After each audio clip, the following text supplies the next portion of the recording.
Doctor Kumar विश्वास ने मुझसे कहा कि आचार्य जी सबका आभार व्यक्त करने के लिए आप माइक पे खड़े हो जाइए। तो मैंने मना किया। उन्होंने कहा नहीं, आपको खड़ा होना चाहिए।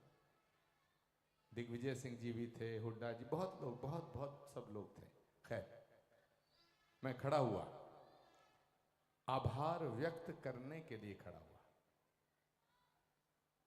मेरी नज़र उस तस्वीर पे गई जो मेरी माँ की थी, उसके सामने कुछ फूल रखे थे। आप यकीन करना, मैं सैकड़ों श्रद्धांजलि सभाओं में बोला हूँगा, लेकिन जब अपनी माँ की श्रद्धांजलि हुई और आभार व्यक्त करने के लिए दो शब्दों की अभिव्यक्ति करने का मौका आया, तो मैं फूट फूट के रोने लगा। मेरी आंखों से आंसू बहने लगे। सच बात यह है कि माँ के मर्तबे को समझने के लिए माँ का मरना जरूरी है। माँ जीते जी समझ में नहीं आती। मैंने डॉक्टर हरिओम पवार जी 4 पंक्ति लिखी उस दिन कि माँ के ऊपर,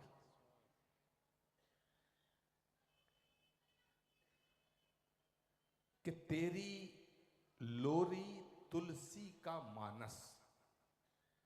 मैं पूरे सदन का ध्यान चाहूंगा। तेरी लोरी तुलसी का मानस, तू बाइबल और कुरान है मां। तेरी लोरी तुलसी का मानस, तू बाइबल और कुरान है मां। तेरी बाहें गंगा जमुना, तू गीता और पुराण है मां। बहुत सुंदर, बहुत सुंदर, वाह वाह, बहुत खूब। तेरी लोरी तुलसी का मानस, तू बाइबल और कुरान है मां। तेरी बाहें गंगा जमुना, तू गीता और पुराण है मां। तेरे बिन घर सूना सूना, दुनिया मेरी उदास है मां। फिर भी ऐसा क्यों लगता है, तू हर पल मेरे। बहुत सुंदर, बहुत सुंदर।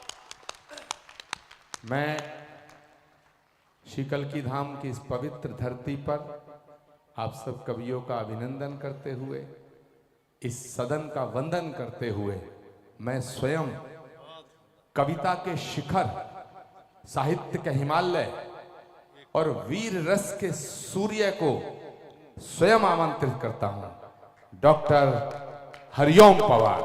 पूरा सदन तालियों से गूंजे, पूरा सदन तालियों से गूंजे। डॉक्टर हरिओम पवार।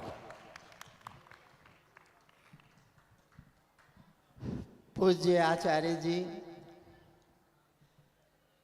श्रद्धेय श्री राम किशोर त्यागी जी, किया था कि कलयुग में संभल में आऊंगा। महाराज जी, जब बढ़ने लगेगा अंधेरा, आके धरती पे उसको मिटाऊंगा।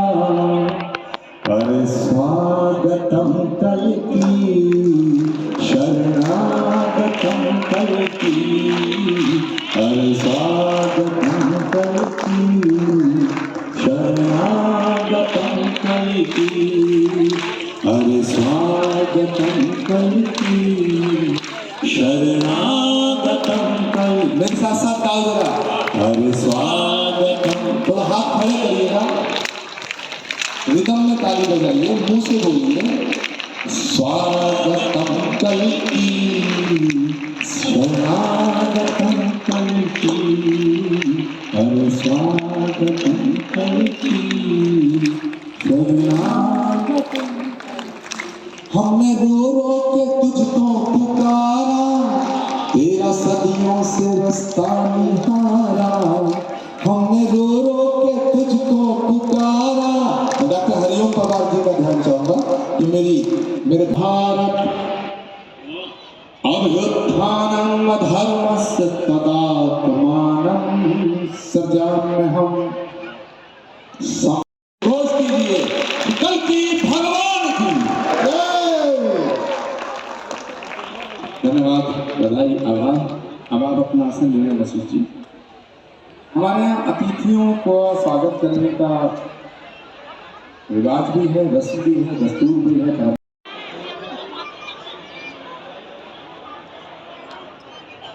और शांति बनाए रखिएगा सभी अपने अपने स्थान पर। यतीन्द्रानंद गिरी जी महाराज श्री जी पूज्य महामंडलेश्वर हमारे बीच हमें आशीर्वाद देने के लिए पहुंचे हैं। जोरदार तालियों से हम स्वागत करेंगे, अभिनंदन करेंगे। पूज्य महामंडलेश्वर जी का शब्दों का दर्शन हम सभी को पवित्र कर रहा है और इस पंडाल में एक भव्यता और दिव्यता यहाँ पर। तेरे वो सुबह शाम थी जोड़ी के बिताई संग जो तेरे, वो सुबह शाम थी झूठी, वो झूठे थे तराने और सुरों की तान थी झूठी, वो झूठे थे तराने और सुरों की तान थी झूठी। कभी मैं सोचता हूँ प्यार में क्या था नहीं झूठा, कभी मैं सोचता हूँ प्यार में क्या था नहीं झूठा। वो झूठी थी तेरी कसमें, तेरी मुस्कान भी झूठी, वाह वाह वाह वाह, तेरी कसमें तेरी मुस्कान थी झूठी। कि उनके प्यार में कुछ ऐसे पागल हैं और एक हम हैं कि उनके प्यार में कुछ ऐसे पागल हैं। हम जितना भूलना चाहें वो उतना याद आते हैं, हम जितना भूलना चाहें वो उतना याद आते हैं। वाह वाह। अगला मुक्ता राम किशोर जी, मैं पढ़ रहा हूँ आचार्य जी के लिए ही, शायद उनके पुराने दिन अपनी पार्टी से संबंधित याद आ गया। एक मुक्तक के माध्यम से मेरे लिए श्रृंगार है और बार काव्य पाठ कर रहे थे। इस बात के लिए आपकी तालियां उठनी चाहिए, क्योंकि देश का कोई भी मंच हो और कितने भी बड़े कवि हो, सबका मन होता है कि हम कल की महोत्सव के इस मंच पर काव्य पाठ करना चाहते हैं। एक ऐसे परिवार की विरासत से जुड़ी हुई है। आपने सुना होगा दबदबा है, दबदबा रहेगा। एक ऐसा राजनीति का एक ऐसा व्यक्तित्व ब्रजभूषण जो कुश्ती संघ के अध्यक्ष रहे, उनकी सुपुत्री जो कविता की दुनिया में नए नए पैर रख रही है, उस बेटी को किस तरह सुनना है ये बताने की कल की महोत्सव को आवश्यकता नहीं है। आप उस बेटी के आगमन में तालियां अपनी बढ़ा दीजिए एक बार, क्योंकि मुझको एक बेटी का मन क्या होता है कि मुझको दिल बहलाने का सामान। हमने उनको तालियां देकर जो आशीर्वाद दिया। अगले कवि के परिचय में मैं यदि जाऊं, जिनके यहाँ देश की सीमाओं से बाहर भी जिनकी कविताएं पहुंची हैं और वर्तमान में टीवी चैनल्स के माध्यम से जो बड़े शो हैं, उस कवि की वहां उपस्थिति अवश्य अनिवार्य है। चाहे लपेटे में नेताजी का शो तो नहीं देखे, लेकिन मैंने वो बेटे देखे हैं जो ऑपरेशन सिंदूर में महाराणा प्रताप की तरह लड़े, इस देश के लिए लड़े। जिस विषय पे सबसे ज्यादा बोला जाना चाहिए था, उस विषय पे उंगली नहीं उठी। क्या हुआ पहलगाम में? किस चीज की जरूरत इस देश को थी? कि नफरत से हमको क्यों पुकारा गया, कि नफरत से हमको क्यों पुकारा गया, दर्द हमारी आंखों में क्यों उतारा गया। ये चौथी लाइन आप तक पहुंचे तो मुझे मोहब्बत देना कि यदि सच बोलने का प्रयास किया है तो आपकी मोहब्बत मिले। कि नफरत से हमको क्यों पुकारा गया, दर्द हमारी आंखों में क्यों उतारा गया। दुनिया के सारे सेकुलर लोग बताएं कि धर्म पूछकर ही क्यों मारा गया। वाह, विकास जी बहुत सुंदर। क्योंकि मैंने महाराणा प्रताप की तरह उन बेटों को लड़ते हुए देखा। मैं लंबे काव्य पाठ की भूमिका में नहीं हूं, लेकिन मैं बताता हूं कि सीमा पर जो खड़े हुए मंच पर छंद के ज्ञाता लोग हैं, मैं उनको समर्पित करते हुए मैं, क्योंकि सैनिक बनता कौन है, और वो सैनिक जो महाराणा प्रताप के लड़ता है कि सीमा पर जो खड़े हुए तिलक लगाए माटी का, हर सैनिक एक महाराणा है, योद्धा हल्दी घाटी का। अरे तलवारों पर शमशीरों पर हमने चलना सीखा है, देशभक्ति की पावन लो पर हमने चलना सीखा है। अरे घर में घुस करके दुश्मन के झुंड उजाड़ा करते हैं, हम बेटे हैं माँ काली के मुंड खड़ा करते हैं। मैं भी शर्मिंदा हूँ, आखिर कैसे अब तक जिंदा हो। कानूनों की धाराएं सब देश हितों में मोड़ेंगे, देशद्रोह आतंकवाद को कहीं न जिंदा छोड़ेंगे, देशद्रोह आतंकवाद को कहीं न जिंदा छोड़ेंगे। और मैं एक बात इस मंच के सामने पूछना चाहता हूँ, क्या चारी कौन सी आज़ादी मांग रहे हैं वो लोग? जो आज़ादी हमारे देश में, हमारे मुल्क में है, वो दुनिया के किसी देश में है ही नहीं। मैं पंद्रह देना चाहता हूँ, अंतिम पंद्रह देखना सर, कि देशद्रोह आतंकवाद को कहीं न जिंदा। बहुत सुंदर, बहुत जोर से दोनों हाथों से ताली बजाइए। यहाँ भगवान कल की आने वाले हैं। और साहब क्योंकि मैंने क्या यारो, जब भी धर्म की बात आती है, क्या होता है इस देश में? क्यों गुरुदेव वहां रहकर भी घुटन में रहे, क्यों निकल गए? कि यारो जब भी धर्म की बात आती है तो उनकी रूहें क्यों कांप जाती हैं? जिनके अंदर अपने धर्म को बचाने का जुनून नहीं, उनके अंदर अपने पिता का खून नहीं। यार हमारी आंखों में पानी क्यों है? यार हमारी आंखों में पानी क्यों है? बदले हालात तो हैरानी क्यों है? यहाँ सब तो रहते हैं आराम से, सबको हिंदुओं से परेशानी क्यों है? बाहर निकाल के ताली बजाने में जो यूं ही भूल जाते हैं। आपने ठेले पर कोल्हू में गन्ने का रस निकलते देखा है?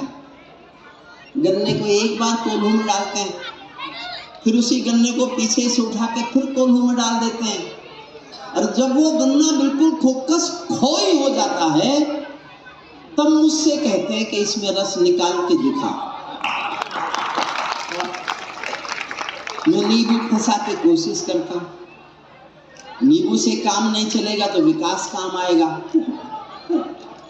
वरना अनिल अग्रवंशी को फंसा दूंगा, मेरा क्या चाह। बहुत प्यारा कवि है हमारे, सब ने बहुत। मैं हूँ फूल गुलाब का, तू सूरजमुखी, मैं तेरे से दुखी। ये चाहते हैं लोग, तुम जब से ज्ञान में लगे हो, दुखी करके रख दिए लोग। अरे यहाँ पहले ज्ञान हो रहा, सारा काम हो रहा, कोई प्रेम पढ़ रहा है, कोई बीरस पढ़ रहा है, मस्ती कोई ले नहीं रहा। ये महाराज बैठे हैं तपस्या पे, ऐसे ऐसे साधु आए हुए हैं, मैं आपके चरणों में महाराज नमन करता हूँ। सारी जिंदगी लगा दी इन्होंने, उसके बाद भी इनको ज्ञान सिखा रहे हैं।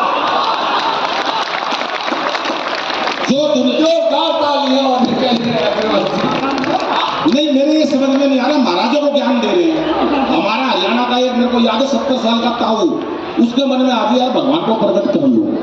अब वो क्या करा, उसके ताऊ के मन में आ गया, हरियाणा का ताऊ था, 3 पहाड़ चढ़ के ऊपर चला गया, 3 पहाड़ों पर जाके बैठ गया, तपस्या करूंगा, भगवान शंकर को प्रकट करना है। अब भाई साहब जैसे ही धूनी पे रमाने बैठ गया, ध्यान में लगा, उससे पहले हरियाणा का ताऊ था, उसके मन में आया, एक काम कर तू यार, तपस्या पता नहीं जिएगा मरेगा, तू एक काम कर, ध्यान लगाने से पहले एक बीड़ी पी ले। अगले ने बंडल चेन में से निकाला, मुंह पे बीड़ी लगाई भाई साहब। अब बाई चांस माचिस लाना भूल गया, अब 3 पहाड़ चढ़ के नीचे जावा पड़ा भाई साहब माचिस लेने। उसने कहा चलो छोड़ो, कोई दिक्कत नहीं है, बंडल जेब में रखा, तपस्या पे बैठ गया। 5 साल बाद शंकर भगवान प्रकट हुए, बोले मांग बच्चा क्या?